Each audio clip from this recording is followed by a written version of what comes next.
Hi everyone, here we are today back to Race Against Death.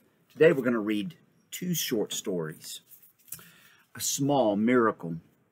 Sometimes fear can give people almost superhuman strength. Stories are told of women who lifted up whole walls of burning buildings when they knew their babies were trapped inside. The following story is a true example of the power of fear. It was almost 8 o'clock on a Monday night in Indianapolis. 12-year-old Joe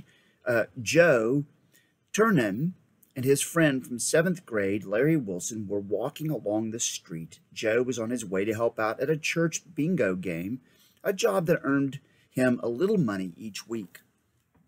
As they approached a corner in that March evening, the two boys saw a car veer out of control, strike a light pole, and flip over, spinning on its back like an upended turtle.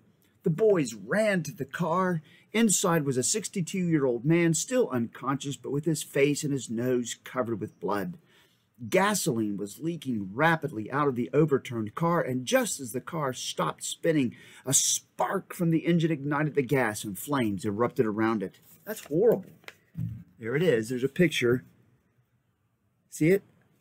Wow. Joe tried to open the door next to the driver. The door, bent in the accident, was stuck shut with a window rolled up. With the flames and the smoke growing thicker, the youth took his bare fist and he hammered at the glass until the window broke, and then reached inside and tried to open the door from within. It wouldn't move. The flames were getting worse. Time was running out, so Joe, who weighed 91 pounds, took a firm grip on the door and ripped it off its hinges. Oh my goodness. I was mostly scared, I guess, he explained to a newspaper reporter the next day. The door was kind of wobbly from the accident, but it was still attached strongly to the door. I just got excited and pulled on it as hard as I could, and it came off. I don't think I could do that again.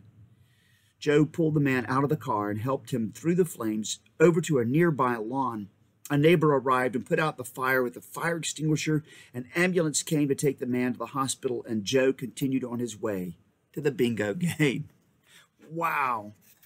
Here's the next one. It's called In the Nick of Time. Not all rescues take strength and skill. Some, like this one, just call for quick action and even quicker thinking.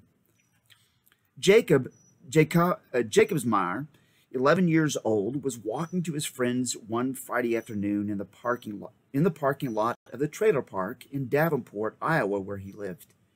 Nearby, a little 3-year-old boy named Aaron Richter was riding around on his plastic tricycle. As Chad watched, a pickup truck up the hill from the young boy started rolling. The driver had forgotten to lock the brakes.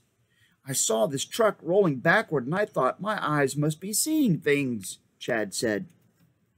Chad looked at the truck, then at Aaron, then back at the truck. There was no question now. The truck was rolling faster and faster, so it's going downhill backwards. Little Aaron, completely unaware of the danger, was riding right into the path of the oncoming pickup. In a flash, Chad raced over to the child, knocked him off his tricycle flat onto the ground, and then ran out of the way just as the truck rolled by. The body of the truck was much higher off the ground than Aaron and passed over him without giving him so much as a scratch. It stopped directly over the toddler's head. Ah! Aaron crawled out, bumping his head once or twice on the bottom of the truck, more shaken from being pushed to the ground than from nearly being run over. Chad had done the only thing possible. If he had failed to act at that very moment, Aaron would have been crushed by the 3-ton truck. If he had stopped to pick the boy up and carry him out of the way, Aaron would probably have resisted, and both of them would have been killed. When I pushed him, I think he might have thought I was picking on him, Chad admitted.